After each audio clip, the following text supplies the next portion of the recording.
इस लेक्चर में हम देखने जा रहे हैं, एक टॉपिक है हमारा कंडीशनल स्टेटमेंट है, लूप स्टेटमेंट है, ऑपरेटर्स है, ये हम देखते हैं। तो बेसिकली क्या है कंडीशनल स्टेटमेंट, हम अगर हम यूज़ करते हैं ASP.NET में या फिर विंडोज़ एप्लीकेशन के अंदर में, तो बोथ आर सेम। और C# जहाँ पे लैंग्वेज यूज़ होती है वहाँ पे कंडीशनल स्टेटमेंट जो होती हैं वो जितने भी कोड्स आप लिखते हो वो केस सेंसिटिव होती है। तो इसके अंदर में हम लोग यूज़ करते हैं। वैसे अगर वर्बली इसमें देख के बात करें, इसके अंदर में मैं आपको एक वर्ड पे एक प्रेजेंटेशन तैयार कर देता हूँ, उसमें कंडीशनल स्टेटमेंट के बारे में आपको पता चल जाएगा। तो जहाँ पे एक कंडीशन होती है, जहाँ पे कंडीशन के अकॉर्डिंगली अगर हमें एक डेटा मूव कराना है तो वहाँ पे कंडीशनल स्टेटमेंट होगी। जैसे कि फॉर एग्जांपल अगर आपको लॉगिन कराना है तो लॉगिन के लिए आईडी और पासवर्ड जो कि डेटाबेस से मैच करना चाहिए, तो वो एक कंडीशनल स्टेटमेंट हो जाती है। तो वहाँ पे अगर वो कंडीशन सेटिस्फाइड करता है तो उससे एक स्टेटमेंट प्रिंट होगा। अगर कंडीशन सेटिस्फाइड नहीं होता है तो वो उसके अकॉर्डिंगली स्टेटमेंट प्रिंट करेगा। तो कंडीशनल स्टेटमेंट के अंदर में हम लोग यूज़ करते हैं, एक तो इफ़ यूज़ करते हैं, इफ़, और इफ़ के साथ क्या होगा, उसका कंडीशन होगा। कभी भी कंडीशन के साथ में सेमीकोलन नहीं होता है और उसका एक कर्ली ब्रेसेस होता है जिसमें एक आप स्टेटमेंट मेंशन करते हो, तो उसको हम लोग कहते हैं कंडीशनल स्टेटमेंट। तो कंडीशनल स्टेटमेंट के अंदर में एक तो इफ़ होता है, और इफ़ के साथ साथ अगर आप दूसरा देखोगे तो इफ़ का एक एल्स भी हो सकता है। इफ़ का एक एल्स पार्ट भी होगा, यानी कि एल्स की स्टेटमेंट होगी, और कभी भी ये स्मॉल में होगा, ध्यान रखना है आपको। और जो उसकी स्टेटमेंट होगी उसके साथ आप कई सारे स्टेटमेंट आप ऐड कर सकते हो, और उस स्टेटमेंट के अंदर में आप उसमें सेमीकोलन यूज़ कर सकते हैं। तो ये इफ़ हो गया, इफ़ का एल्स इफ़ हो गया, उसकी स्टेटमेंट हो गई। उसी तरह से हम एल्स का भी स्टेटमेंट कर सकते हैं, उसकी भी हो गई। तो ये दो हो गए, इफ़ और इफ़ एल्स। एक और होता है, उसको हम लोग कहते हैं इफ़ एल्स इफ़, ठीक है। जैसे कि मान लो एक ही आपके पास लॉगिन पैनल है, एक ही लॉगिन विंडो है, उस लॉगिन विंडो के थ्रू आप कई सारे यूज़र लॉगिन करना है उनको। जैसे कि इसमें एडमिनिस्ट्रेटर भी है, उसमें यूज़र भी है, एम्प्लॉय भी है। तो उसको आप कैसे करोगे, एक ही लॉगिन फॉर्म से कैसे आप इंटरेक्ट कराओगे? तो उसके लिए आपको क्या करना होगा, ईफ लेना होगा। ईफ के अंदर एक कंडीशन आएगा, उस कंडीशन के अंदर में मान लो आपने पास कर दिया एडमिन, तो अगर एडमिन होता है तो एडमिन का यूज़र आईडी पासवर्ड चेक होगा, यानी उसको हम नेस्टेड भी बोल सकते हैं। If else if else if else, और हर एक एल्स इफ़ के अंदर में या इफ़ के अंदर में एक और इफ़ कंडीशन हो सकती है, इसको हम लोग नेस्टेड इफ़ एल्स भी कहते हैं, ठीक है। तो यहाँ पे मान लो ये आ गया तुम्हारा, यहाँ पे हमने कंडीशन ले लिया। एक कंडीशन जैसे एडमिनिस्ट्रेटर का कंडीशन हो गया, उस एडमिनिस्ट्रेटर की कंडीशन के अंदर में आप एक और लगा सकते हो इफ़, और उसके बाद उसका एक कंडीशन हो सकता है, और जो इस कंडीशन होगी उसका भी क्या होगा, उसकी स्टेटमेंट होगी, और उस स्टेटमेंट के बाद फिर उसका एल्स कंडीशन होगा। हो सकता है कि एल्स के अंदर एक और इफ़ हो जाए। तो ये डिपेंड करता है आपके प्रोग्राम के लॉजिक पे कि आप क्या बनाना चाहते हो, उसके अकॉर्डिंगली आप एल्स इफ करके बहुत सारी कंडीशंस ऐड कर सकते हो। तो ये जैसे मैंने आपको दिखाया ना अभी, और उसके नीचे के अंदर में आप अगेन आप यहाँ पे एल्स इफ ऐड कर सकते हो, और एल्स इफ के अंदर एक और कंडीशन आएगा, आ सकता है, और उसके बाद उस एल्स इफ का एक स्टेटमेंट होगा। कई सारे स्टेटमेंट भी हो सकते हैं। फिर वैसे ही करके आप कई सारे एल्स इफ ऐड कर सकते हो यहाँ पे, जिसको हम लोग एल्स इफ भी बोलते हैं और नेस्टेड इफ एल्स भी कहते हैं, यानी कि इफ़ के अंदर एक और इफ़ होना। हाँ, इफ़ एक ही बार होगा और एल्स इफ कई बार हो सकता है, और कई बार उसके अकॉर्डिंगली होगा। और ये सारी स्टेटमेंट अगर मैच नहीं करेगी तो वो सीधा किस में जाएगा, एल्स में जाएगा, और एल्स का स्टेटमेंट जो भी होगा वो उसको प्रिंट करके वो बाहर निकल जाएगा। यानी कि सपोज़ कर लो कि तुम्हारे पास एक लॉगिन फॉर्म है, जिसके अंदर में एक एडमिनिस्ट्रेटर भी लॉगिन कर रहा है, यूज़र भी लॉगिन कर रहा है। तो तुमने सबसे पहले इफ़ कर दिया, इफ़ मान लो कि txt type is equal to admin है, तो अगर txt type is equal to admin है तो वो इस ब्लॉक में आ गया। फिर उसका यूज़र आईडी पासवर्ड यहाँ चेक किया उसने, अगर वो सही है तो फिर उस क्या किया, उसके अकॉर्डिंगली उसका जो वेब पेज है, उसका जो फॉर्म है वो खोल दिया। अगर ये मैच नहीं करा, सपोज़ कर लो उसने आईडी सही डाली, पासवर्ड गलत डाला, तो उसका एल्स स्टेटमेंट आके प्रिंट कर देगा इनवैलिड यूज़र, ठीक है। तो अगर सपोज़ कर लो उसका जो टाइप है, सपोज़ कर लो उसका टाइप होता है यूज़र, तो ये सीधा एल्स इफ में आएगा। एल्स इफ में आएगा, टाइप देखेगा, type is equal to user, तो इसी स्टेटमेंट पे आएगा। फिर इसके अंदर हम क्या करेंगे, अगेन हम इसके अंदर में भी ये कंडीशन लगाएंगे, यानी कि कंडीशन ये वाली कंडीशन जो है हम इस स्टेटमेंट के अंदर यहाँ पे हम प्रिंट करेंगे, इसको हम डालेंगे, यानी कि उसका मैच करता है तो उस कंडीशन के अंदर आएगा। फिर उसको चेक करेगा कि अगर उसकी कंडीशन सही होती है तो उसके अकॉर्डिंगली पेज थ्रो कर देगा। फिर एल्स आएगा, एल्स में उसको दिखा देगा इनवैलिड यूज़र। फिर उसके बाद नीचे फिर अगेन एल्स इफ में आएगा, उसमें चेक करेगा कि अगर उसकी वैल्यू मैच करती है तो वो दिखाएगा, अदरवाइज़ फिर वो नेक्स्ट स्टेटमेंट को प्रिंट करेगा। तो इससे ऐसे ही कई सारे स्टेटमेंट हो सकती हैं आपकी। और फाइनली आपके पास एक एल्स स्टेटमेंट आएगा, इसके अंदर में एल्स में उसकी जो भी है, जैसे कि you are not authorise for the system, तो वो करके बाहर निकल जाएगा। तो ये बेसिकली हम ये 3-4 स्टेटमेंट हम लोग कंडीशनल स्टेटमेंट में यूज़ करते हैं। ये कंडीशनल स्टेटमेंट के अंदर हम लोग में इसको यूज़ करते हैं। तो एक और कंडीशनल स्टेटमेंट होती है जिसको हम लोग कहते हैं स्विच। एक और कंडीशनल स्टेटमेंट होता है, उसको हम लोग बोलते हैं स्विच। स्विच में क्या होता है, सेम यही वर्क होता है, बट उसका थोड़ा सा अलग होता है कॉन्सेप्ट। सपोज़ कर लो, ये मैंने इसका सिंटेक्स आपको बता रहा हूँ। स्विच के साथ होगा उसका कंडीशन, और स्विच के साथ कंडीशन होगा, और कंडीशन के अंदर क्या होगा, ये इस तरह से कर्ली ब्रेसेस आएंगे, स्विच कंडीशन, और कंडीशन के बाद आपके होंगे यहाँ पे केस होंगे। अब केस की वैल्यू कुछ भी हो सकती है ना। केस होगा, केस का क्या होगा, उसका स्टेटमेंट होगा, स्टेटमेंट्स, और उसके बाद होगा उसका ब्रेक। तो यहाँ पे कई सारी केसेस हो सकती हैं। केस मान लो, मैं सपोज कर लो केस 1 से लेके केस n तक केस हो सकती हैं आपकी। ये एक दूसरा केस हो गया, ये तीसरा केस हो गया, ये चौथा केस हो गया। और अगर ये मैच नहीं करता है तो क्या होगा, इसका एक डिफ़ॉल्ट केस होता है, इसको कहते हैं डिफ़ॉल्ट, यानी कि जो एल्स वाला पार्ट हो गया वो डिफ़ॉल्ट वाला हो गया, और ब्रेक करके वो बाहर निकल जाएगा। तो इसको देखो कैसे होगा, इसमें कैसे काम होगा। स्विच आएगा, स्विच में जाके सबसे पहले कंडीशन को चेक करेगा। कंडीशन अगर सेटिस्फाइड होता है तभी ये स्विच के अंदर आएगा।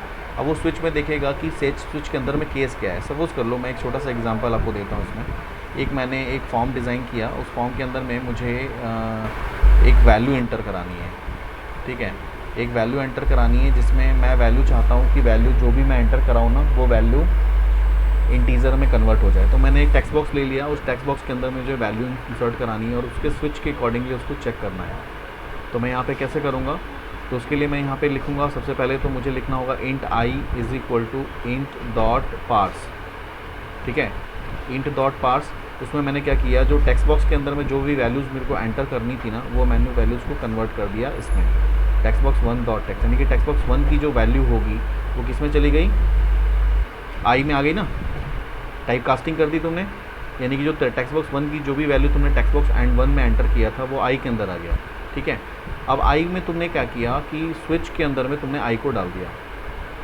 अब तुमने क्या किया, स्विच ले लिया एक, और स्विच के अंदर तुमने आई डाल दिया। अब यहाँ पे यूज़र जो है टेक्स्ट बॉक्स में कोई भी वैल्यू डाल सकता है ना, यानी कि टेक्स्ट बॉक्स में ये 1 2 1 2 3 4 5 6 कुछ भी डाल सकता है। उसके लिए मैंने एक इंटीजर ले लिया कि मैंने बोला कि भाई एक ऐसा लेआउट डिज़ाइन करो जिसके अंदर में सिर्फ टेक्स्ट बॉक्स में आपको नंबर डालना हो, तो आप यहाँ पे नंबर डालते हो। अब मैं चाहता हूँ कि जो 1 अगर डालेगा तो उसमें एक लेवल ले लेते हैं उसी फॉर्म पे, अगर वो 1 डालता है तो लेवल के अंदर मंडे शो हो जाए, 2 डालता है तो ट्यूसडे शो हो जाए, 3 डालता है तो वेडनेसडे शो हो जाए। मतलब वैसे करके 1 to 7 तक मैंने वैल्यू असाइन कर दी इसके अंदर में, और 1 to 7 के बीच में अगर कोई भी नंबर डालता है तो उसके अप्रोप्रिएट उसको डेज दिखा दे। अगर वो 1 to 7 के बीच में कोई नहीं डालता है, लाइक वो 9 डालता है, 8 डालता है, 0 डालता है, या कोई अलग वैल्यू डालता है, तो उस केस में उसको शो करे इनवैलिड एंट्री। तो ये कैसे बनेगा, उसके लिए मैंने क्या किया, इंटीजर टाइप का एक ले लिया आई के अंदर मैंने टेक्स्ट बॉक्स की वैल्यू ले ली। अब मैंने स्विच के अंदर में क्या करिए, आई को मैंने डिफाइन कर दिया। स्विच के अंदर में जो भी वैल्यू टेक्स्ट बॉक्स में डालेगा वो किस में जाएगा, स्विच में जाएगा, आई में जाएगा। अब सपोज़ कर लो मैंने स्विच के अंदर में आई की वैल्यू डाली है 1, तो अब यहाँ पे लिखेंगे केस अगर इक्वल टू 1 होता है, न्यूमेरिकल 1 अगर 1 होता है तो क्या होना चाहिए, मैंने क्या किया, लेबल में प्रिंट करना है मुझे लेबल 1 डॉट टेक्स्ट के अंदर में मैं प्रिंट कराना चाहता हूँ मंडे, तो मैंने यहाँ पे क्या कर दिया मंडे। तो जो लेबल होगा जो वहाँ पे शो कर रहा है वहाँ पे मंडे शो कर देगा। अगर इसकी वैल्यू टेक्स्ट बॉक्स की वैल्यू 1 होती है तो यहाँ पे मंडे शो कर देगा। शो करने के बाद यहाँ से वो ब्रेक करके बाहर निकल जाएगा, तो यहाँ पे ब्रेक स्टेटमेंट लिखोगे, स्मॉल में होगा ब्रेक, ठीक है। तो इस तरह से आपको यहाँ पे ध्यान दिखाना पड़ेगा। ये केस भी स्मॉल में होता है। ये एक पॉइंट हो गया। उसी तरह से कॉपी कर लिया इसको। दूसरा केस है, सपोज़ कर लो 2 के लिए, तो 2 के लिए मैंने यहाँ पे डाला, अगर इसकी वैल्यू 2 होती है तो यहाँ पे ट्यूसडे शो कर दे,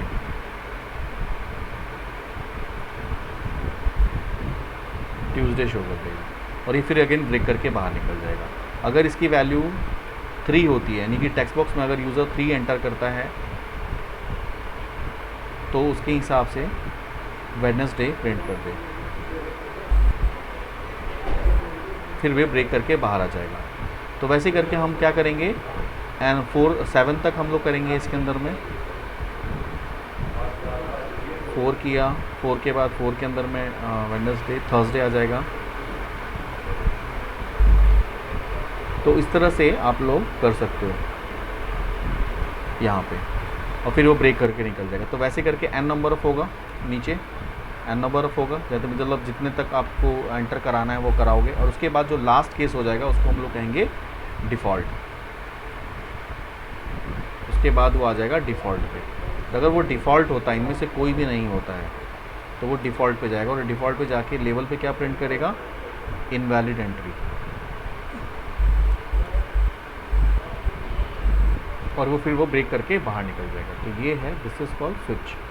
तो ये स्विच जो है ये तुम्हारा इफ़ की तरह ही है, लेकिन इफ़ का एक अलग तरीका है और इसका एक अलग तरीका है। दोनों ही यूज़ कर सकते हो। अगर आप सपोज़ आपको लॉगिन के लिए स्विच यूज़ करना है तो लॉगिन में भी आप स्विच यूज़ कर सकते हो, बट थोड़ा सा ये कॉम्प्लिकेटेड हो जाता है। तो अगर आपको सिंगल वैल्यू वैलिडेशन पे अगर आपको काम करना है तो आप स्विच पे काम करो। कि आपका एक ही यूज़र की एक ही एंट्री आ रही है तो वहाँ पे आप स्विच पे काम करोगे। लेकिन आपको लगता है कि एक से ज़्यादा कंडीशन के अंदर में एंट्री होगी तो उसकी जगह पे आपको इफ एल्स स्टेटमेंट यूज़ करना पड़ेगा, ठीक है। इसको लाइव एग्जांपल में करके देख लेना। वैसे तो हमने किया होगा इसको, लेकिन एक बार दोबारा इसको कर लेना। उसके बाद आ जाता है लूप स्टेटमेंट। तब ये दोनों चीज़ें थी, वो किसकी थी, ये तुम्हारी कंडीशनल स्टेटमेंट थी। अब ये एक आता है कंडीशनल लूप स्टेटमेंट, जहाँ पे कंडीशन भी होता है और लूप भी होता है। अब लूप की ज़रूरत हमें क्यों पड़ी? लूप की ज़रूरत हमें इसलिए पड़ी क्योंकि अगर हम कोई भी डेटाबेस को ऑब्जर्व करते हैं तो डेटाबेस में हम देखते हैं क्योंकि वहाँ पे number of rows and columns एक से ज़्यादा होती हैं। सपोज़ कर लो ये मेरे पास एक टेबल है। अब इस टेबल के अंदर में मेरे पास में कुछ वैल्यूज़ हैं।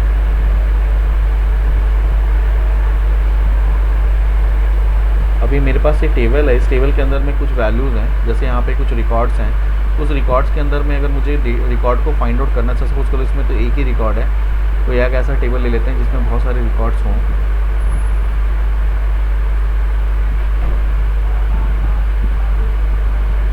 जैसे ये है, इसमें हमारे पास 1 2 3 4 रिकॉर्ड्स हैं इसके अंदर, यानी कि 4 रोज़ हैं, 4 नंबर ऑफ़ रिकॉर्ड्स हैं। अब सपोज़ कर लो मुझे कस्टमर आईडी के बिहाफ पे उसका कस्टमर का नेम उठाना है या कस्टमर का मोबाइल नंबर पिक करना है, तो मुझे क्या करना होगा? अगर मैं आपको इसी को बोलता हूँ इफ़ स्टेटमेंट के थ्रू करने के लिए, तो आप कैसे करोगे? आप कहोगे सर इफ़ स्टेटमेंट लगा देंगे जिसकी आईडी ये होगी और पासवर्ड ये होगा, आईडी ये होगी तो उसका मैं यहाँ से इसको गेट कर लूँगा। आप कहोगे सर सेलेक्ट की क्वेरी लिखेंगे और कर लेंगे ऐसा, लेकिन ये ऐसा पॉसिबल नहीं हो पाएगा क्योंकि आपका जो कर्सर का पॉइंटर है ना, जब आप लॉगिन करोगे, जब आपका सिस्टम में जाता है तो कर्सर का पॉइंटर जहाँ पे भी होता है वो सिर्फ उसी रो को चेक करेगा। वो इफ़ स्टेटमेंट जो है वो सिर्फ उसी रो को चेक करेगा जहाँ पे आपका कर्सर का पॉइंटर है। सपोज़ करो आपका कर्सर का पॉइंटर या तो एंड ऑफ फाइल पे होता है, एंड ऑफ फाइल पे होता है, या बिगनिंग ऑफ फाइल पे होता है, जिसको BOF कहते हैं या EOF कहते हैं। तो जिस रो में आपका कर्सर का पॉइंटर है सिर्फ उसी रो की इन्फॉर्मेशन को वो चेक कर पाएगा, लेकिन दूसरी इन्फॉर्मेशन को नहीं चेक कर पाएगा। लेकिन आपके टेबल के अंदर हो सकता है कि जिसको आप सर्च करने जा रहे हो, सपोज कर लो 104 को आपको सर्च करना है और आपका कर्सर का पॉइंटर 101 पे है, तो फिर ये तो सिर्फ 101 को ही चेक कर पाएगा ना, 104 को तो नहीं कर पाएगा। तो हमें क्या अब यहाँ पे इस चीज़ को देखते हुए ना हमें एक ऐसे स्टेटमेंट की ज़रूरत पड़ी जो कि लूपिंग पे वर्क करे। लूपिंग का मतलब क्या होता है, वो यहाँ से लेके यहाँ तक वर्क करे। मतलब एक तरह से क्या करे कि जितने भी मेरे रिकॉर्ड्स हैं टेबल के अंदर में, वो स्टार्ट से लेके एंड तक के कर्सर के पॉइंटर तक वो मूव करे। और हर एक जब भी वो जहाँ पे भी वो मूव करे उसके बिहाफ पे मैं उसके इफ़ कंडीशन के थ्रू मैं उसका यूज़र आईडी और पासवर्ड को चेक कर पाऊँ। ठीक है, तो उसके लिए हमें यहाँ पे स्टेटमेंट एक ज़रूरत पड़ी, कंडीशनल स्टेटमेंट की ज़रूरत पड़ी, कंडीशनल लूप स्टेटमेंट की ज़रूरत पड़ी, जिसका नाम है, या तो आप उसको फॉर भी कह सकते हो और आप उसको वाइल भी बोल सकते हो। जैसे मान लो यहाँ से लेके यहाँ तक का रिकॉर्ड मुझे चेक करना है, तो चेक करने के लिए मुझे क्या करना होगा, मैंने चेक करने के लिए वहाँ पे लूप कंडीशनल स्टेटमेंट, यानी लूप कंडीशनल स्टेटमेंट के अंदर तुमने क्या किया कि जो हमारे लूप होंगे ना, लूप के साथ वो कंडीशन भी चेक करेगा, लूप के साथ हमारा कंडीशन भी चेक करेगा।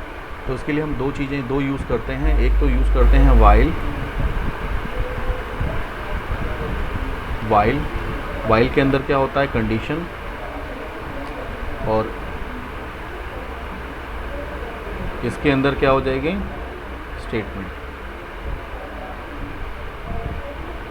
स्टेटमेंट जो होगा हमेशा वाइल जो होगा वो स्मॉल में होता है। तो इस तरह से हम लोग वाइल, कंडीशन और उसकी स्टेटमेंट यूज़ करते हैं। इसी का दूसरा पार्ट होता है, इसको हम लोग कहते हैं डू वाइल। डू जो होता है वो स्मॉल में होगा और डू के साथ इसका क्या होगा, स्टेटमेंट,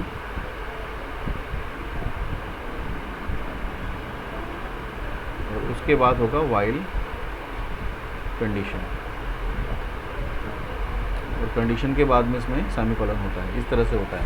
तो ये दोनों में फ़र्क क्या है और बेसिकली ये क्या काम करेगा। अब देखो, जैसे मैंने तुम्हें बताया कि एक टेबल है, ये एक टेबल है, इस टेबल के अंदर में मुझे ये वाला रिकॉर्ड को सर्च करना है या ये इस रिकॉर्ड को सर्च करना है, और इनिशियली आपका पॉइंटर यहाँ पे है। तो मैं चाहता हूँ कि मेरा पॉइंटर जो है ना वो स्टार्ट से लेके एंड तक जाए या एंड से लेके स्टार्ट तक जाए, यहाँ से लेके यहाँ तक हर एक रिकॉर्ड को चेक करे, हर एक कॉलम को चेक करेगा और ये मूव करता रहे ऊपर। और जैसे ही वो उसको मिलेगा, जो भी उसको अप्रोप्रिएट एंड इंसर्टेड वैल्यू मिले तो वो चेक करे। तो यहाँ पे हम दो चीज़ें चेक कर सकते हैं। जैसे कि मैंने टेबल के अंदर मुझे आईडी करनी है, तो मैंने क्या किया, वाइल के अंदर में मुझे इस पूरे टेबल की वैल्यू को होल्ड करानी पड़ेगी। ये पूरा का पूरा जो इंटायर टेबल है, मुझे इसमें डेटा टेबल एक ऑब्जेक्ट में लेना पड़ेगा या डेटा रीडर ऑब्जेक्ट में लेना पड़ेगा। तो मेरे पास जो डेटा टेबल है या डेटा रीडर ऑब्जेक्ट है या डेटा सेट है, उसके अंदर हम लोगों ने इंटायर टेबल की वैल्यू को लोड करा ली।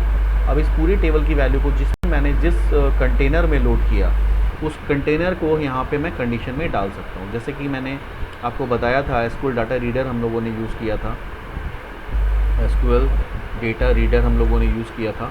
तो डेटा रीडर एक रीडर टाइप का ऑब्जेक्ट होता है, और उस डेटा रीडर के अंदर हम लोगों ने क्या किया था, पूरे की पूरी टेबल की वैल्यू को लोड करा दी थी। तो हम लोग किया था dr = cmd dot execute reader. तो हम लोगों ने जब ये यूज़ किया था एग्जीक्यूट रीडर, तो क्या कर रहा था, जब ये एग्जीक्यूट होता था, जब इसके अंदर में जो भी पास ऑन है, अगर इसके अंदर में टेबल की ये वाली वैल्यू पास हो रही है, जिसका नाम एक कस्टमर नाम है, तो कस्टमर के पूरे रोज एंड कॉलम्स को विथ वैल्यू वो किस में लोड कर देगा, डीआर के अंदर लोड कर देगा। और डीआर क्या हो गया, DR is a full with value. अब हमने क्या किया, हमने वाइल के अंदर मैंने क्या किया, हमने डीआर को डाल दिया, डीआर डॉट रीड। अब डीआर क्या है, डीआर जो है वो डेटा रीडर है, जिसके अंदर में इंटायर टेबल की वैल्यू लोड हो रही है, पूरे इंटायर टेबल की वैल्यू डीआर के अंदर लोड हो रही है। और मैंने उसको क्या कर दिया, वाइल के अंदर डाल दिया। तो वाइल के अंदर में जब डीआर को मैंने डाला, तो वो क्या करेगा, डीआर के अंदर में पूरा जो इंटायर टेबल है, वो पूरा यहाँ से कर्सर का पॉइंटर इसका फर्स्ट वाले पॉइंटर पे होता है, यहाँ से लेके वो यहाँ तक मूव करेगा। और हर एक बार में वो हर एक रो को चेक करेगा, मतलब पहले यहाँ जाएगा, फिर यहाँ जाएगा, फिर यहाँ जाएगा, फिर यहाँ जाएगा। उसका वर्क यही है कि वो स्टार्ट पॉइंट से लेके एंड पॉइंट तक चलेगा वाइल एक लूप चलेगा, जो कि आपका टेबल की, जो अगर मैंने टेबल के अंदर, इसके अंदर सपोज़ कर लो मैंने एम्प्लॉय टेबल को लोड कराया है और उसके अंदर में 4 रिकॉर्ड्स हैं, तो इसका जो लूप चलेगा वो 4 टाइम्स लूप चलेगा। अगर उसकी वैल्यू उसको यहाँ पे मिल जाएगी तो वो 3 टाइम चलेगा।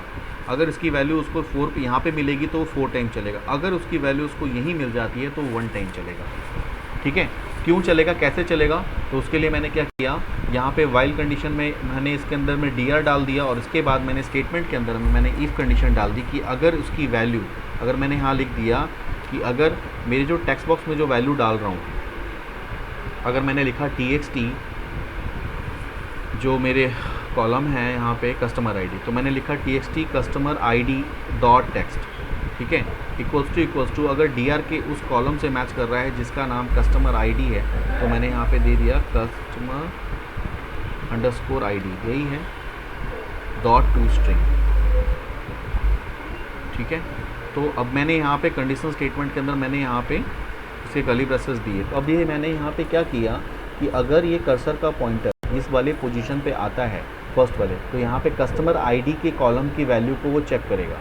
अगर मैंने इनपुट में कस्टमर आईडी की वैल्यू की जगह पे कुछ और वैल्यू मैंने डाल दी है तो वो मैच नहीं करेगा, तो उस केस में क्या करेगा, वो वहाँ से लूप से बाहर निकल जाएगा। लेकिन अगर सपोज़ कर लो मैंने यहाँ पे एक वैल्यू डाली है जो कि वैल्यू 104 है, तो वो सबसे पहले ये इस रो पे जाएगा, पहले वाले कर्सर पॉइंटर पे जाएगा लूपिंग में, और वो उस आईडी के इस वैल्यू को चेक करेगा जो मैंने इस टेक्स्ट बॉक्स में डाला है। अगर उसकी वैल्यू उसको मैच करती तो वो क्या करेगा, उसके कॉरस्पॉन्डेंस जो भी मुझे रिटर्न कराना है, जो स्टेटमेंट मुझे लिखना है, तो वो लिख के शो करा देगा। यानी कि मुझे सपोज़ करो जो भी मैं स्टेटमेंट चाहता हूँ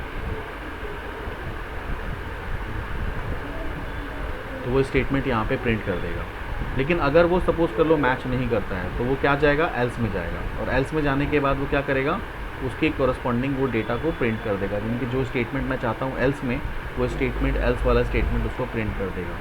यानी कि अगर मैं चाहता हूँ कि आईडी अगर मैच करे, तो मैं चाहता हूँ इस केस में क्या करे, वो गेट कर ले उसका मोबाइल नंबर, तो ये मोबाइल नंबर उसका गेट कर देगा, उसको शो कर देगा इस स्टेटमेंट के अंदर में।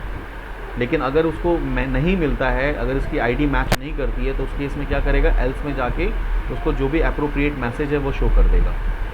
तो ये लूप कहाँ तक चलेगा, ये लूप वाइल लूप चलेगा तुम्हारा एंड ऑफ द रिकॉर्ड तक। यानी कि अगर रिकॉर्ड में 100 रिकॉर्ड्स हैं इसके अंदर में, तो 1 to 100 टाइम रिकॉर्ड उसका लूप चलेगा, ठीक है। और उसके बाद उसकी जो वैल्यूज़ होगी वो उसके बाद उसकी वैल्यू वहाँ पे रिटर्न करेगा।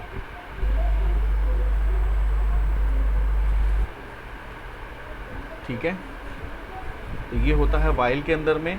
और जिसका जो डू वाइल है ना, इसका जस्ट अपोजिट होता है। वैसे उसमें भी लूप चलता है, बट उसमें डू वाइल में क्या होता है कि डू वाइल के अंदर में पहले वो स्टेटमेंट प्रिंट करेगा, उसके बाद कंडीशन चेक करेगा। इस केस में क्या है कि पहले कंडीशन चेक करेगा। सपोज़ कर लो टेबल के अंदर में मेरे पास एक भी रिकॉर्ड नहीं है, तो वो क्या करेगा, इस लूप के अंदर जाएगा ही नहीं। ऑब्वियस सी बात है कि अगर आपके टेबल में एक भी रिकॉर्ड नहीं है, सपोज़ करो टेबल बिल्कुल खाली पड़ा है, तो उस केस में वो नहीं जाएगा इसके अंदर। लेकिन अगर इसमें एक भी वैल्यू है तभी ये इस लूप के अंदर जाएगा। तो ये कंडीशन जब तक सेटिस्फाइड नहीं होगा तब तक इस लूप के अंदर नहीं जाएगा, और इसके बाद इसको चेक नहीं करेगा। लेकिन डू वाइल में क्या है, डू वाइल के अंदर अगर आप काम करते हो तो डू वाइल में सबसे पहले क्या करेगा, वो स्टेटमेंट को प्रिंट करेगा। पहले वो स्टेटमेंट को प्रिंट करेगा, उसके बाद वो कंडीशन चेक करेगा। सपोज़ कर लो कि मैंने एक छोटा सा, जैसे मैंने यहाँ पे बनाया कि मैंने एक वैल्यू ले लिया। सपोज़ कर लो मैंने लिखा इंट आई ले लिया, और आई की वैल्यू को मैंने ले लिया 0, ठीक है। अब फिर मैंने यहाँ पे लिखा डू, और डू के बाद फिर मैंने स्मॉल में आएगा, डू के बाद फिर मैंने यहाँ पे लिखा कंसोल डॉट राइट लाइन, और मैंने आई को यहाँ पे प्रिंट करा दिया, ठीक है। फिर मैंने क्या किया, आई की इंक्रीमेंट कर दी आई प्लस प्लस, आई की वैल्यू को मैंने प्लस प्लस करके इंक्रीमेंट कर दिया। तो ये लूप जो है वो क्या करेगा, इनिशियली जाएगा, सबसे पहले यहाँ पे आई की वैल्यू 0 है, फिर इस डू के अंदर जाएगा। डू के जाने के बाद ये क्या करेगा, कंसोल डॉट राइट लाइन आई को प्रिंट कर देगा 0, तो 0 को करने के बाद फिर क्या करेगा, आई को प्लस प्लस कर देगा, ठीक है। एक बार लूप चलेगा, यानी कि इसकी वैल्यू कितनी होगी, पहले तो 0 तो उसने प्रिंट कर दिया ना फर्स्ट टाइम पे, फिर वो जाएगा 1 आई की वैल्यू में 1 इंक्रीमेंट कर दी। इंक्रीमेंट करने के बाद यहाँ पे कंडीशन पे जाएगा। वो कंडीशन के अंदर में हम कुछ भी कंडीशन डाल सकते हैं। जैसे मैंने यहाँ पे कंडीशन डाला while I less than equals to 5, तो अब ये नीचे जाएगा और यहाँ पे जाके उस कंडीशन को चेक करेगा कि अगर आई की वैल्यू जब तक 5 नहीं होती है तब तक ये ऊपर वाला लूप चलेगा। जैसे ही वो 5 होगा ऑटोमेटिकली वो वहाँ से लूप से बाहर निकल के आ जाएगा, ठीक है। तो यानी कि कंडीशन यहाँ पे कंडीशन जो है वो लास्ट में चेक हो रहा है, और डू वाइल में कंडीशन पहले चेक हो रहा है। बोलो क्या कह रहे हो? हाँ, नहीं ज़्यादा यूज़ नहीं होता है, नहीं, ये ज़्यादा यूज़ नहीं होता है, ये ज़्यादा यूज़ नहीं होता है, क्योंकि इसमें ये एक्चुअली क्या है ना, इस सिचुएशन पे डिपेंड करता है कि वर्किंग क्या आ रही है। हम लोग सारे काम वैसे ही कर सकते हैं, इफ़ और एल्स और वाइल के थ्रू काम हो जाता है। ज़्यादा ज़रूरत इसकी नहीं पड़ती है, बट आपको आना चाहिए, पता होना चाहिए कि डू वाइल और वाइल में क्या डिफरेंस होता है, ये आपको पता होना चाहिए। बस यही मेजर डिफरेंस ये है कि डू वाइल में एंड ऑफ द स्टेटमेंट में जाके कंडीशन चेक होती है, वाइल में पहले चेक होती है, दैट्स इट। ये होता है। तो ये तुम्हारा हो गया कंडीशनल स्टेटमेंट भी हो गया, ये लूप स्टेटमेंट हो गया। इसके अंदर में लूप स्टेटमेंट में एक और होता है जिसको हम लोग फॉर कहते हैं।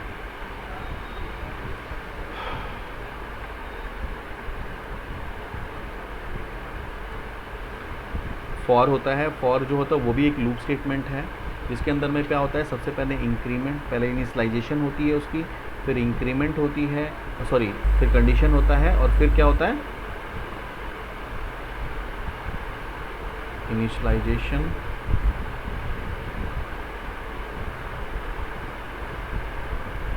उसके बाद होता है कंडीशन,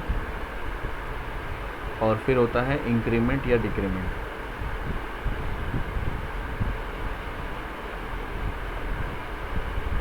ये होता है तुम्हारा फॉर के अंदर, और इसके बीच में होती है हमारी स्टेटमेंट। ठीक है, तो इसमें क्या होता है, अगर फॉर के अंदर में देखोगे तो फॉर भी एक लूप की तरह है, वो लूप चलता है, स्टार्ट से लेके एंड तक चलेगा। लेकिन यहाँ पे इसमें क्या होता है, कंडीशन के साथ साथ आप इनिशियलाइजेशन भी डाल सकते हो और इंक्रीमेंट और डिक्रीमेंट भी कर सकते हो। फॉर एग्जांपल सपोज कर लो तुम्हारे पास एक वेरिएबल है, तुमने ले लिया और यहाँ तुमने इनिशियलाइज कर दिया इस तरह से, फॉर, तुमने यहाँ पे फॉर लिया, फॉर यहाँ पे लिया तुमने इंट आई, ठीक है, तुमने ले लिया इंट आई, इंटीजर टाइप का एक आई ले लिया, और आई की वैल्यू तुमने क्या कर दी, 0 से इंक्रीमेंट कर दी, मतलब इनिशियलाइज कर दिया। तो इनिशियलाइजेशन हो गया, फिर तुमने कंडीशन लगाया कि आई जो है वो लेस देन इक्वल्स टू होना चाहिए 10, यानी 10 के बराबर और इक्वल्स टू होना चाहिए, और फिर तुमने पोस्ट इंक्रीमेंट कर दिया आई प्लस प्लस। और स्टेटमेंट में तुमने क्या किया, यहाँ पे कंसोल डॉट राइट पे आई को प्रिंट करा दिया, कंसोल डॉट राइट लाइन पे तुमने आई को प्रिंट करा दी, और यहाँ तुमने इसको बंद कर दिया, क्लोज कर दिया। तो अभी क्या करेगा, ये 0 से लेके 10 तक प्रिंट करेगा, स्क्रीन पे 0 से 10 तक प्रिंट करेगा। सबसे पहले जाएगा ये यहाँ पे आएगा और आई की वैल्यू को इनिशियलाइज करेगा 0 से। 0 इनिशियलाइज करने के बाद वो क्या करेगा, यहाँ कंडीशन चेक करेगा, इसको इनिशियलाइज करने के बाद कंडीशन चेक करेगा। कंडीशन में क्या है, 0 is less than equals to 10, condition satisfied है, लेस देन है। फिर वो नीचे जाएगा और आई को प्रिंट कर देगा, आई का वैल्यू उसकी उसने 0 प्रिंट कर दी। उसके बाद फिर क्या करा उसने कि फिर वो गया ऊपर जाने के बाद फॉर पे जाएगा, तो फिर वो करेगा इंक्रीमेंट। अब जो इंक्रीमेंट है यहाँ डिक्रीमेंट भी हो सकता है, इसको माइनस माइनस अगर कर दोगे तो ये डिक्रीज़ करेगा, और प्लस प्लस कर दोगे तो इंक्रीज़ करेगा। तो ये पोस्ट होता है और प्री होता है। सपोज़ कर लो मैं चाहता हूँ कि इसके बाद इसकी वैल्यू माइनस हो, तो यहाँ पे तुम कर सकते हो माइनस माइनस आई या प्लस प्लस आई, ठीक है, ये पोस्ट इंक्रीमेंट है, इसको बोलते हैं पोस्ट इंक्रीमेंट। अगर आपको प्री इंक्रीमेंट करानी है तो प्री इंक्रीमेंट के लिए हम लोग यहाँ पे जैसे हम कर सकते हैं प्लस प्लस आई, यानी कि पहले उसकी वैल्यू इंक्रीज़ हो जाएगी, पहले इसकी वैल्यू इंक्रीज, यानी कि कंडीशन में जाने से पहले उसकी वैल्यू आई की वैल्यू इंक्रीज़ हो जाएगी। तो इसका मतलब होता है प्री, और इसका मतलब होता है पोस्ट, ठीक है। उसी तरह से माइनस माइनस आई भी हो सकता है। तो आई की इंक्रीमेंट, इसकी जो वैल्यू है वो आप क्या करोगे, प्री डिक्रीमेंट कर रहे हो, प्री आपने डिक्रीज़ करना है। तो फिलहाल ये जो चीज़ें हम कंडीशन पे यूज़ करते हैं, इस कंडीशन के अकॉर्डिंग आई की वैल्यू अभी 0 है, और यहाँ पे कंडीशन हमने दिया कि आई की वैल्यू आपकी लेस देन इक्वल्स टू 10 होना चाहिए, और हमने पोस्ट इंक्रीमेंट करी है। तो इस केस में सबसे पहले जाएगा और यहाँ 0 प्रिंट कर देगा, 0 प्रिंट करने के बाद फिर ऊपर जाएगा, फिर कंडीशन चेक करेगा, पहले वो इंक्रीमेंट करेगा। तो आई की वैल्यू 0 है, 0 में इसने 1 ऐड किया, तो कितना होगी, आई की वैल्यू होगी 1। फिर वो 1 के बाद उसने जाएगा कंडीशन पे कि 1 is less than equals to 10, condition satisfied है, फिर वो 1 को प्रिंट कर देगा। 1 को प्रिंट करने के बाद फिर वो ऊपर जाएगा और यहाँ पे इंक्रीमेंट कर देगा 1 + 1 = 2, फिर वो चेक करेगा 2 less than equals to 10, condition satisfied है, फिर वो जाकर आई को प्रिंट कर देगा यहाँ पे 2। फिर वैसे ही करके ये चल जाएगा कब तक, 10 तक जाएगा। जैसे वो 10 तक जाएगा और 10 तक जाने के बाद ये इंक्रीमेंट कर देगा 11, 10 + 1 = 11। यहाँ पे 11 करने के बाद फिर वो कंडीशन पे जाएगा कि क्या 11 लेस देन इक्वल्स टू 10, नहीं, कंडीशन सेटिस्फाइड नहीं है, तो ये लूप से बाहर निकल जाएगा, ठीक है। तो this is called for. For हम इस तरह से यूज़ करते हैं इसके अंदर।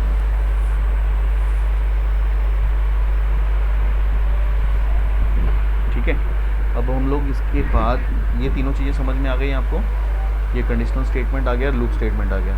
तो कुछ ज़्यादा कुछ नहीं है, ये चीज़ें आपने पहले भी यूज़ की होंगी और इस तरह से हम लोग यूज़ करते हैं। हाँ हाँ, वही कह रहा हूँ, ये इनिशियली जब भी हम लोग कोई भी प्रोग्रामिंग स्टार्ट करते हैं ना, C++, जावा के छोटे मोटे जो प्रोग्राम्स होते हैं वो इसमें काफ़ी जैसे आप लोगों ने उसमें बनाया होगा, एक पैराडिम बनाई होगी आपने, एक सर्कल बनाया होगा, तो वो इसे लूप के थ्रू ही बनाते हैं इसमें, तो इनिशियली वही यूज़ होता है। हाँ, रेक्टेंगल वगैरह सारी चीज़ें बनती हैं। अब आ जाओ इसके अंदर में, हमारे पास में एक टॉपिक है ऑपरेटर्स। जो ऑपरेटर्स होता है यहाँ पे, ऑपरेटर्स बहुत तरीके के होते हैं यहाँ पे। कंडीशनल ऑपरेटर्स होते हैं आपके, उसके बाद आपके पास में ये होते हैं ऑपरेटर्स के अंदर में अर्थमेटिकल ऑपरेटर्स होते हैं। ऑपरेटर्स के उसके बाद तुम्हारे लॉजिकल ऑपरेटर्स होते हैं, रिलेशनल ऑपरेटर्स होते हैं। तो जो अर्थमेटिकल ऑपरेटर्स होता है उसको अर्थमेटिकल जो मैथमेटिक्स में यूज़ करते हो, आपसे आपने प्लस यूज़ करा, अर्थमेटिकल ऑपरेटर हो गया, राइट।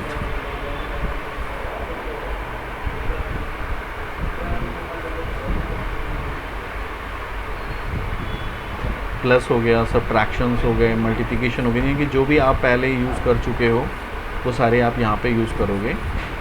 मल्टीप्लिकेशन हो गया, ये मॉड के लिए होता है, जिसमें आपको अगर आपको डिविडेंड नहीं चाहिए तो आप ये यूज़ करोगे। अगर आपको उसका डिविडेंड चाहिए यानी फ्रैक्शन पॉइंट भी चाहिए तो आप यहाँ पे इस तरह से परसेंट यूज़ करते हो। तो ये सारे आपके ऑपरेटर्स के अकॉर्डिंगली आ जाता है। तो यहाँ पे ये कॉन्सेप्ट होता है ऑपरेटर ओवरलोडिंग का भी। तो ऑपरेटर ओवरलोडिंग जो होता है वो कॉन्केटिनेशनल ऑपरेटर की वजह से होता है, क्योंकि कॉन्केटिनेशनल ऑपरेटर के अंदर में ना प्लस साइन यूज़ करते हो और ऑपरेटर में भी आप प्लस साइन यूज़ करते हो। तो ये जो आपका अर्थमेटिकल ऑपरेटर है,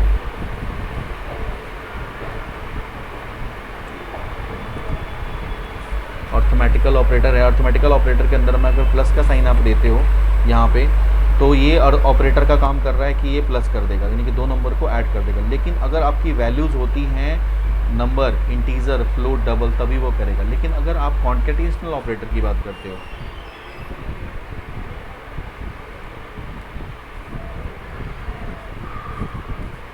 कॉन्केटिनेशनल ऑपरेटर, तो अगर कॉन्केटिनेशनल ऑपरेटर की बात करते हो तो यहाँ पे क्या करेगा, कॉन्केटिनेट कर देगा। कॉन्केटिनेट का मतलब क्या करता है, दो नंबर को जोड़ देगा। कॉन्केटिनेशनल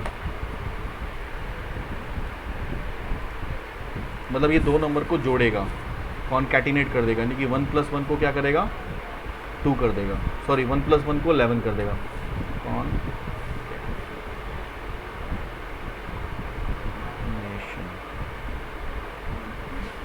स्पेलिंग में या तो इसका ग्रामर के अंदर में वो ले नहीं रहा है।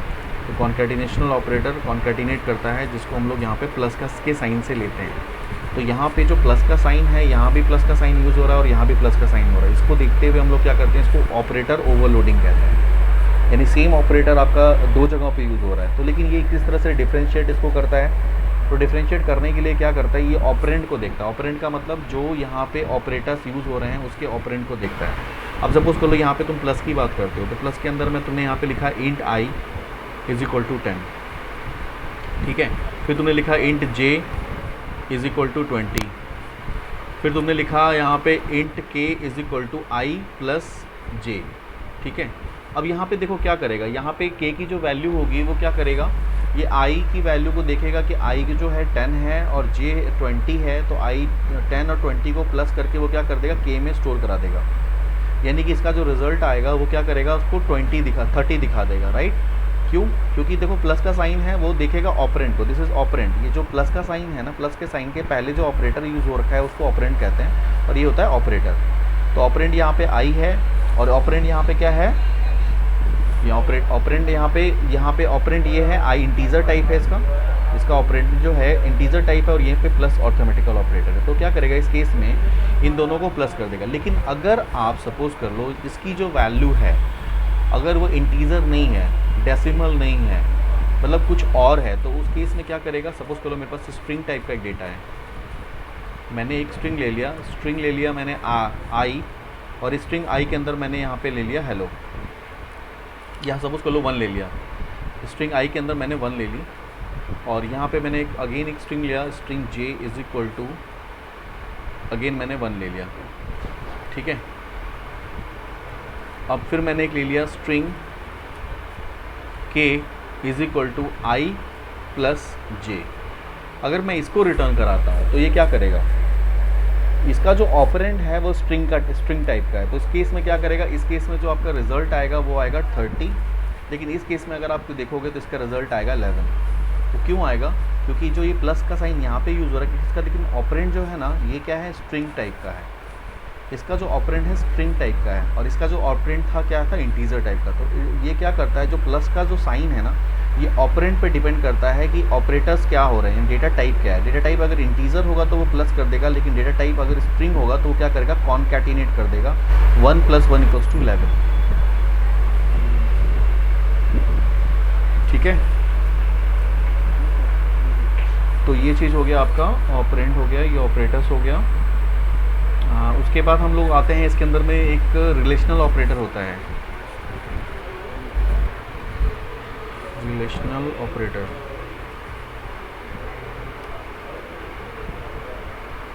रिलेशनल ऑपरेटर के अंदर में हम लोग यूज़ करते हैं, रिलेशनल ऑपरेटर के अंदर हम लोग इक्वल्स टू साइन यूज़ करते हैं।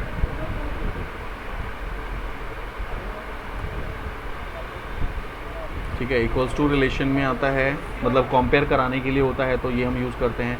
रिलेशनल के अंदर में हम लोग नॉट यूज़ करते हैं। ठीक है, नॉट आपने देखा होगा, जैसे कहीं इसकी वैल्यू नहीं चेक करानी है वो वाली नॉट हो गया। नॉट इक्वल्स टू होता है, और उसके बाद ग्रेटर देन यूज़ होता है। ठीक है, और लेस देन होगा, और फिर greater than equals to, greater than equals to and less than equals to, less than equals to. ये जो होते हैं आपके, इसको कहते हैं रिलेशनल ऑपरेटर। और एक होता है तुम्हारा, अच्छा ये नॉट यहाँ पे जो है ना, ये नॉट नहीं होता, सिर्फ नॉट इक्वल्स टू यूज़ करते हैं इसको। ठीक है, नॉट इक्वल्स टू यूज़ करते हैं इसमें। और एक जो दूसरा जो होता है उसको कहते हैं लॉजिकल ऑपरेटर। लॉजिकल ऑपरेटर के अंदर में क्या होता है, जैसे कि हम एंड यूज़ करना है, डबल एम्परसेंड एंड, ये लॉजिकल होता है। ठीक है, और है, ये लॉजिकल होता है, जिसको हम लोग पाई साइन करते हैं, ये और हो गया। और एक नॉट होता है, ये तीनों को हम लोग यहाँ पे क्या बोलते हैं, लॉजिकल ऑपरेटर। ठीक है, तो ये 4 तरह के आपके ऑपरेटर्स हैं, जिसको आप लोग मतलब अपने प्रोग्राम के अंदर में सिंटैक्स के अकॉर्डिंगली हम लोग उसको यूज़ करते हैं। जैसे जैसे हमारा सिंटैक्स होता है उसके अकॉर्डिंगली हम उस चीज़ को मेंटेन करते हैं।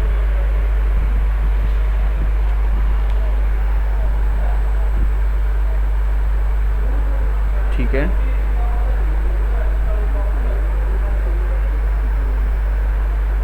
और ये वाला क्लियर नहीं है?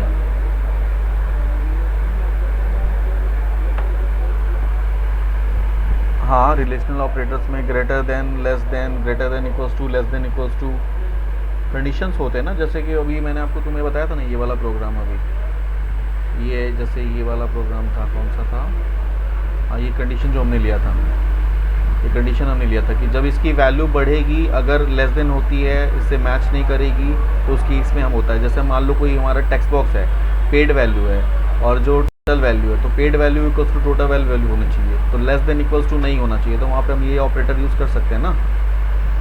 मान लो टेक्स्ट बॉक्स है, यूज़र को पे करना है, और जो वैल्यू टेक्स्ट बॉक्स में आ रहा है वो हो रहा है 2000 रुपये, और वो पे कर रहा है 1800 रुपये, तो हम नहीं लेंगे। तो उसकी वैल्यू अगर लेस देन होती है तो वो कभी भी उसको ना ले। इस तरह का कंडीशन हम लोग लगा सकते हैं। ठीक है, तो उसी तरह से हम लोग कंडीशन ये है, कंपेयर तो हम लोग ज़्यादा यूज़ करते ही हैं। जैसे हम जब लॉगिन कराते हैं तो कंपैरिजन का यूज़ करते हैं। नॉट इक्वल्स टू हम लोग पेज के लोड पे यूज़ करते हैं। अगर page dot post back equals not post back होता है, या not equals to post back होता है, तो हम ये यूज़ करते हैं। Greater than, less than equals to use करते हैं। एंड का यूज़ करते हैं हम लोग। ठीक है, एंड का मतलब कि टेक्स्ट बॉक्स 1 का, यानी कि यूज़र आईडी भी सही होना चाहिए और पासवर्ड भी सही होना चाहिए, तो उसके लिए हो गया एंड। लेकिन अगर मैं चाहता हूँ कि यूज़र आईडी और पासवर्ड में से कोई एक भी वैल्यू अगर मैच कर जाए तो वो लॉगिन हो जाए, तो उसके लिए हम कहाँ यूज़ करेंगे, और यूज़ करेंगे। जो एंड था ना, एंड की जगह आप और यूज़ करोगे। अगर मान लो यूज़र आईडी और पासवर्ड है, यूज़र आप चाहते हो कि दोनों में से कोई एक, जैसे सपोज कर लो, आपने बहुत जगहों पे देखा होगा कि जब आप जो जैसे पासवर्ड गेट करना है, तो पासवर्ड गेट करने के लिए ना उसके पास 2 ऑप्शन होते हैं, जैसे जनरली बैंक्स वगैरह में होते हैं। अगर आपको कस्टमर आईडी पता है या आपको ईमेल आईडी पता है, तो वहाँ पे और लिखा होता है, ऊपर कस्टमर आईडी, नीचे ईमेल आईडी, और नीचे होता है सबमिट का बटन। अब वहाँ पे दो ऑप्शन होते हैं, या तो आप कस्टमर आईडी डालो या यूज़र आईडी डालो। तो उस केस में जो सबमिट बटन पे जो कोडिंग लिखी हुई है वहाँ पे और वहाँ पे लॉजिकल ऑपरेटर और लगा हुआ है।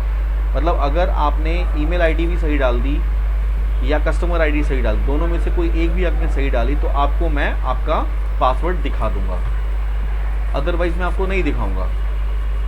लेकिन अगर दोनों चीज़ें होंगी, यानी कि जब आप लॉगिन करते हो तो आप कस्टमर आईडी पासवर्ड दोनों चाहिए, तो उसके लिए आपको फिर वहाँ पे का जो यूज़ होगा एंड का, ये वाला ऑपरेटर। और नॉट का मतलब हो गया नहीं, नॉट का मतलब होता है नहीं, मतलब कि अगर आपकी वैल्यू ये नहीं होती है, सपोज कर लो मैंने पहले लगा दिया कि अगर टेक्स्ट बॉक्स 1 का text not equals to this है, जैसे हम यहाँ पे कंपेयर लगाते हैं ना, तो कंपेयर के जगह पे हमने लगा दिया नॉट। अगर मैंने लिखा कि text box 1 dot text not equals to dr का दिस, अगर dr का कोई कॉलम का नाम अगर वो मैच नहीं करता है तो उस केस में ये हो जाए, तो मैंने नॉट पहले लगा दिया। तो नॉट के थ्रू भी करा सकते हैं, लेकिन उस अननेसेसरी की ज़रूरत नहीं पड़ती है, क्योंकि हमें तो कंपेयर कराना होता है, तो हमें वहाँ पे नॉट इक्वल्स की का यूज़ ज़्यादा नहीं करते हैं। जहाँ जहाँ पे लगेगा वहाँ पे करेंगे। मतलब ये सब चीज़ें हैं, जाननी चाहिए आपको, और अब जैसे जैसे यूज़ होता है उसको हम लोग उस हिसाब से कर सकते हैं। ठीक है, उसके बाद चलो ये वाला भी चैप्टर करवा ही देता हूँ, ASP.NET वाला जो है ना, इसमें आईडी क्या होता है ये तो नहीं किया ना, 8 नंबर ASP.NET, अबाउट ASP.NEट एंड डिफरेंस बिटवीन ASP.NEट एंड ASP। हाँ नहीं किया ना, ठीक है। तो देखो यहाँ पे अगर मैं आपको ASP तो जानते ही हो अब क्या होता है, ASP.NEट आप जानते हो। हाँ, एक टेक्नोलॉजी है, बेसिकली क्या होता है, ये एक टेक्नोलॉजी है, इस टेक्नोलॉजी के थ्रू हम लोग क्या करते हैं, वेब पेज को डिज़ाइन करते हैं। टेक्नोलॉजी थ्रू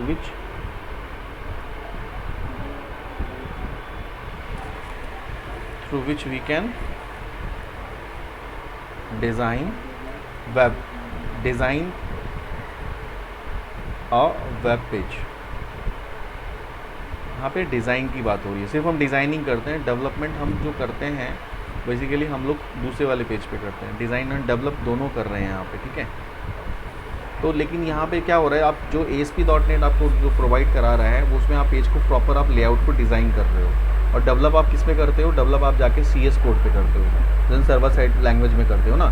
ASP.NET तो कोई लैंग्वेज नहीं है, ASP.NET क्या है, आपको टेक्नोलॉजी प्रोवाइड कर रहा है जिसके थ्रू आप पेज का लेआउट को डिज़ाइन कर रहे हो, राइट। लेकिन अगर आपको डेवलप करना होता है तो आप C# यूज़ करते हो, है ना। आपको डेवलप करना है तो कोई भी वेबसाइट में दो पार्ट होते हैं, डिज़ाइनिंग और दूसरा डेवलपमेंट। तो डिज़ाइनिंग और डेवलपमेंट जो होता है वो ASP.NET सिर्फ आपको रिस्पॉन्सिबिलिटी ये देता है कि ASP.NET के थ्रू आप पेज को डिज़ाइन कर सकते हो, लेकिन डेवलप करने के लिए आपको C# यूज़ करना पड़ता है। इसीलिए आप उसको पूरा का पूरा जो आपका फ्रंट एंड होता है उसको आप कहते हो ASP.NET विथ C#, है ना, ऐसा बोलते हो ना, क्योंकि C# के अंदर डेवलपमेंट होती है और ASP.NET के थ्रू डिज़ाइन होती है। तो ये एक ऐसी टेक्नोलॉजी है जिसके थ्रू आप यहाँ पे डिज़ाइन करते हो, यानी कि सिर्फ हम अगर मैं ASP की बात करता हूँ, ASP.NET की बात करता हूँ, तो ASP.NET के थ्रू आप पेज को डिज़ाइन कर रहे हो, डेवलप नहीं कर रहे हो। डेवलप आप किसमें कर रहे हो, C#। ठीक है, वैसे ही उसी को देखते हुए इससे पहले जो लैंग्वेज आती थी, पहले जो इससे पहले जो था उसको कहते थे ASP, उसको ASP क्लासिक भी बोलते थे, ASP क्लासिक। तो ये जो ASP क्लासिक है क्या है, ये एक प्रोग्रामिंग लैंग्वेज थी। इस प्रोग्रामिंग लैंग्वेज के अंदर में प्रोग्रामिंग लैंग्वेज है, ये एक प्रोग्रामिंग लैंग्वेज है, इसको कहते हैं एक्टिव सर्वर प्रोग्रामिंग। इसको अगर हम पूरा नाम इसका बोलोगे तो ये है एक्टिव सर्वर प्रोग्रामिंग, यानी कि यहाँ पे भी आप क्या कर सकते हो, इस एप्लीकेशन के थ्रू आपको वेब एप्लीकेशन को डेवलप कर सकते हो। तो यहाँ पे और उसमें इसमें क्या फ़र्क हो गया, ये जो बेसिकली क्या है करता है तुम्हें, ये सिर्फ डिज़ाइनिंग एंड डेवलपमेंट दोनों काम करता है, यानी कि it is a programming language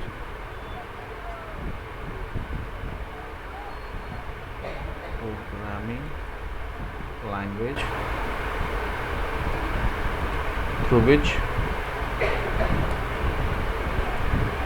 you can design and develop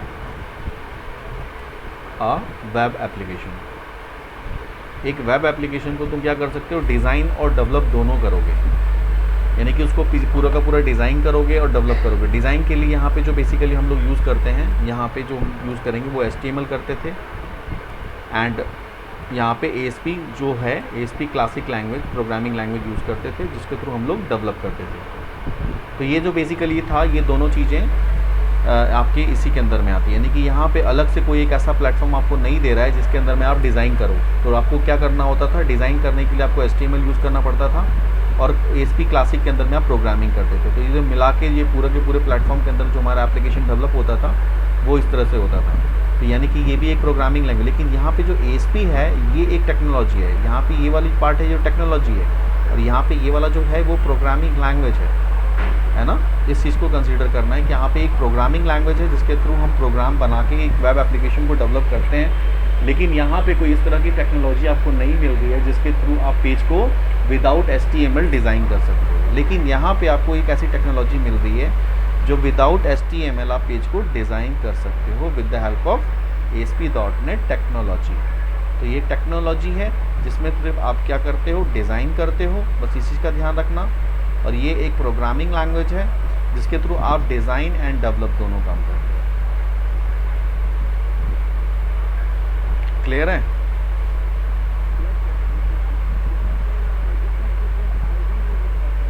नहीं, इसमें जो था, इसमें लिखा हुआ था ASP.NET लिखा हुआ था, difference between ASP and ASP.NET and IDE। अब IDE जो होता है वो ASP.NET के अंदर IDE आता है। IDE का मतलब होता है यहाँ पे integrated development environment. IDE stands for integrated development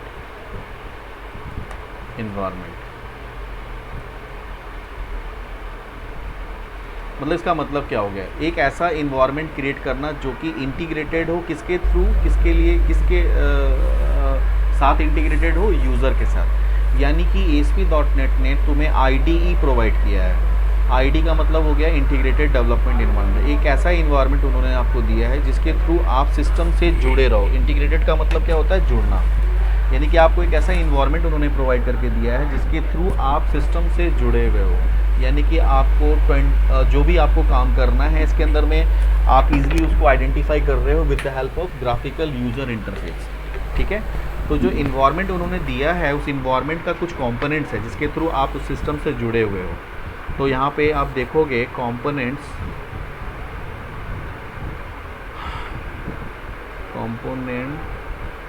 of IDE। अगर आप IDE की कंपोनेंट की बात करो जिसके थ्रू आप सिस्टम से जुड़े हो, उसमें आपका आ जाएगा, सबसे पहले आ जाता है टूल बॉक्स। तो टूल बॉक्स एक ऐसा विंडो है जिसके थ्रू आपको वेराइटीज़ ऑफ टूल्स मिलते हैं। यानी ग्राफिकली आपको यहाँ पे जाते हो, आप देखते हो टूल्स कौन कौन से हैं और आप आराम से ईजिली तरीके से आप टूल्स को यूज़ कर पाते हो। तो this is because of IDE। ये जो आपको टूल बॉक्स दिख रहा है ये एक IDE का एग्जाम्पल है। यानी कि इसके थ्रू आपको क्या कर रहा है, आप इजीली आप इंटरेक्ट कर पा रहे हो ना। अगर आपको सपोज कर लो यहाँ पे एक टेक्स्ट बॉक्स लेना है तो आप इजीली जाते हो और यहाँ से टेक्स्ट बॉक्स ले लेते हो, है ना। कोई आपको टेक्स्ट बॉक्स बनाने के लिए आपको अलग से कोई कोडिंग नहीं करने की ज़रूरत पड़ती है। तो this is called IDE, this is called IDE, this is a part of IDE जिसको टूल बॉक्स कहते हैं। उसी तरह से आपके पास पे सोल्यूशन एक्सप्लोरर है। सोल्यूशन एक्सप्लोरर, तो सोल्यूशन एक्सप्लोरर क्या है? सोल्यूशन एक्सप्लोरर एक विंडो है जिसके थ्रू तुम एक पूरा का पूरा सोल्यूशन को एक्सप्लोर कर पा रहे हो और अपने रिक्वायरमेंट के अकॉर्डिंगली किसी भी डिज़ायर पेज को तुम ओपन कर पाते हो। जैसे तुम्हें अबाउट अस पेज को ओपन करना है तो आप यहाँ पे डबल क्लिक करते हो और अबाउट अस पेज को ओपन कर लेते हो। इसके अंदर में आपको आपके इसके अकॉर्डिंगली कोई भी चेंजेस आपको करने हैं आप कर पाते हो। आपको किसी रिसोर्स फाइल पे जाना है तो आप यहाँ पे डायरेक्टली क्लिक करते हो और उस रिसोर्स फाइल को आप सेलेक्ट कर लेते हो। तो this is called solution explorer, जहाँ पे आपका पूरा का पूरा प्रोग्राम, आपका सोल्यूशन एक्सप्लोर है, एक विंडो के अंदर में एक्सप्लोर है जिसको आप किसी भी पेज पे आप मूव कर सकते हो, किसी भी पेज को ऐड करके देख सकते हो, किसी भी पेज को आप डिलीट कर सकते हो। तो you have all rights to do anything with the help of solution explorer. तो इसकी वजह से भी तुम एक सिस्टम से जुड़ रहे हो, है ना। जैसे आप इसके थ्रू भी जुड़ रहे हो सिस्टम से, तो इसकी ये भी एक ऐसा विंडो है जिसके थ्रू आपको ईजिली आपको ये सिस्टम इंटरेक्ट करा रहा है, जिसके this is a part of IDE। उसी तरह से आपका है प्रॉपर्टीज़ विंडो, है ना। प्रॉपर्टीज़ विंडो के थ्रू आपको क्या हो रहा है, अगर आपको सपोज कर लो यहाँ पे कोई भी आपको ऑब्जेक्ट देखना है, किसी के अंदर में कुछ भी चेंजेस करने हैं, तो आप क्या करते हो, सीधा का सीधा उसको आप सेलेक्ट करते हो, उसकी प्रॉपर्टी में जाते हो और प्रॉपर्टी में जाके उसको चेंजेस कर देते हो, है ना, आपके पास बटन है, बटन के नेम को चेंज करना है तो आप प्रॉपर्टी में जाते हो और बटन के नेम को चेंज कर देते हो, उसका स्टाइल चेंज करना है उसका स्टाइल चेंज कर लेते हो। तो ये सब कुछ किसके थ्रू हो रहा है, यहाँ आपको कोई कोडिंग लिखने की ज़रूरत नहीं पड़ रही है, आपने यहाँ पे कोई कोडिंग नहीं लिखी है, इस विंडो के थ्रू आप क्या कर रहे हो, इस टेक्स्ट बॉक्स की प्रॉपर्टी के इंटायर प्रॉपर्टी को आप चेंज कर पा रहे हो। तो this is a part of IDE, properties window.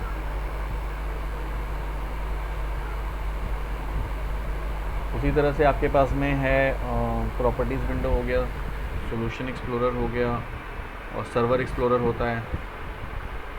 Server explorer जहाँ पे आपको सर्वर को एक्सप्लोर करता है, यानी कि आपके पास में कोई डेटाबेस है और उस सर्वर से आपका अटैच है तो आपको सर्वर को वहाँ पे दिखाता है। ये देखो सर्वर एक्सप्लोरर, कोई भी डेटाबेस आपका अटैच है तो वो आपका शो करेगा। किसी नए डेटाबेस को आपको ऐड करना है तो आप यहाँ से सर्वर एक्सप्लोरर से ऐड कर सकते हो। तो एक ग्राफिकल इंटरफेस यूनिट है जिसके थ्रू आप बहुत ईजिली तरीके से सर्वर को यहाँ पे कॉल कर सकते हो, है ना। तो this is a part of IDE, इसको भी हम IDE का कहते हैं। उसके बाद आपके पास में गिटहब है, टीम एक्सप्लोरर है, और नीचे अगर आप इसको रन कराते हो तो आप देखोगे यहाँ पे आउटपुट विंडो आपको मिलता है, एरर लिस्ट विंडो मिलता है जो आपको एरर को शो कराता है कि आपके प्रोग्राम में क्या क्या एरर आ रहा है। तो आप उसको आराम से देख के ईजिली आपको रेक्टिफाई कर लेते हो कि हाँ इस प्रोग्राम के अंदर में ये लिखा हुआ है, इसका मतलब इसके ये एरर आ रहा है, DR इनिशियलाइज है, यूज़ नहीं है तो उसमें एरर आ रहा है। तो इस तरह से आप चीज़ों को देख पाते हो। तो दिस इज़ कॉल्ड IDE, इसी को हम सारे को IDE कहते हैं। जैसे आपका एरर लिस्ट विंडो है, एरर लिस्ट विंडो जहाँ पे आपके एरर को शो करेगा। टास्क लिस्ट विंडो होता है जहाँ पे आपको टास्क बताता है कि कौन सा करंट टास्क चल रहा है, this is part of IDE। और फॉर्म डिज़ाइन हो गया, जो आपको फॉर्म आप डिज़ाइन देख रहे हो, आप आपके सामने आपके पास विजिबल है। कोड बिहाइंड पेज हो गया, जहाँ आपकी कोडिंग आती है, code behind page, this is a part of IDE। देखो ये आपका फॉर्म का डिज़ाइन विंडो हो गया, जो आपको फॉर्म दिख रहा है ये फॉर्म का डिज़ाइन विंडो हो गया, इसको भी हम IDE कहते हैं। और जहाँ इसका सोर्स कोड दिख रहा है ये भी एक IDE का पार्ट हो गया, और जिसका जहाँ पे इसकी कोडिंग आपको नज़र आती है वो भी एक IDE का पार्ट हो गया, CS पेज। ये इसको हम कहते हैं कोड बिहाइंड पेज, जहाँ आप इसकी कोडिंग करते हो। उसी तरह से इसका जो मेन हो गया, जो पेज को डिज़ाइन करते हो वो भी एक विंडो है जहाँ आप इस पेज को डिज़ाइन करते हो। और एक इसका सोर्स हो गया जहाँ पे HTML देख पा रहे हो। ये these are the part of IDE। उसके बाद गिटहब चेंजेस है, तो अगर आप सपोज़ कर लो अपने प्रोजेक्ट को गिटहब पे अपलोड करना चाहते हो तो ये भी एक आपको विंडो दे रहा है। यहाँ से आप सीधा गिटहब रिपोजिटरी पे आप अपना एक लिंक क्रिएट कर सकते हो और अपने इस प्रोजेक्ट को गिटहब पे डाल सकते हो। तो ये भी एक विंडो है सॉल्यूशन एक्सप्लोरर का, जिसको हम लोग यहाँ पे क्या कहते हैं, ये गिटहब बेसिकली क्या होता है, गिट जो है ना ये एक तरह से रिपोजिटरी है, सर्वर रिपोजिटरी सर्वर है। तुमने कोई प्रोजेक्ट बनाया और उसका तुम उसको अगर इस पर शेयर कर दोगे तो तुम्हारे साथ कई लोग उसको देखेंगे, उसको यूज़ कर सकते हैं। तो उसके लिए तुम्हें गिट पे जाके ना अपना एक अकाउंट बनाना पड़ेगा, और जब यहाँ पे बना लोगे या यहाँ से भी बना सकते हो, यहाँ पे क्रिएट करोगे तो वो पूछेगा कि गिटहब की ID क्या है। जैसे मेरा एक अकाउंट यहाँ पे एल्केमी के नाम से बना हुआ है, तो मेरे पास में कुछ जो भी प्रोजेक्ट्स होते हैं मैं वह गिट पे जाके उसको अपलोड कर देता हूँ। तो अपना एक अकाउंट क्रिएट कर लेना, वो अभी जब हम लास्ट में काम करेंगे ना तो मैं आपको बताऊँगा कि कैसे कैसे इस चीज़ को यूज़ कर सकते हैं। तो बेसिकली कि आपको एक ऐसा विंडो देता है जिसके अंदर में आप उसको एक्सप्लोर कर सकते हो, चीज़ों को एक्सप्लोर कर सकते हो, गिट पे डाल सकते हो। जैसे आपके कुछ फ्रेंड्स हैं, आप उसको देखना चाहते हैं आपके कोड को, जैसे मेरा कोई कोड है मैं उस किसी के साथ शेयर करना चाहता हूँ तो यहाँ पे डाल दूँगा तो वो शेयर कर सकता है, मैं उसको एक्सेस दे दूँगा तो वो उस कोड को शेयर कर सकता है।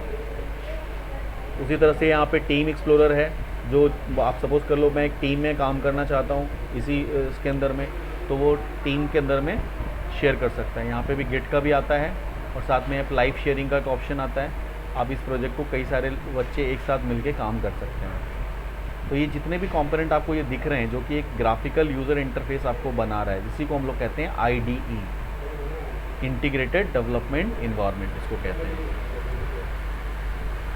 एक तो इसमें तुम्हारा हो गया गिट चेंजिंग, और एक हो गया तुम्हारा टीम एक्सप्लोरर, टीम को एक्सप्लोर करता है तो कितने आप तुम्हारी टीम। तो these are the parts of IDE, components of IDE। Hope तुम्हें समझ में आया होगा।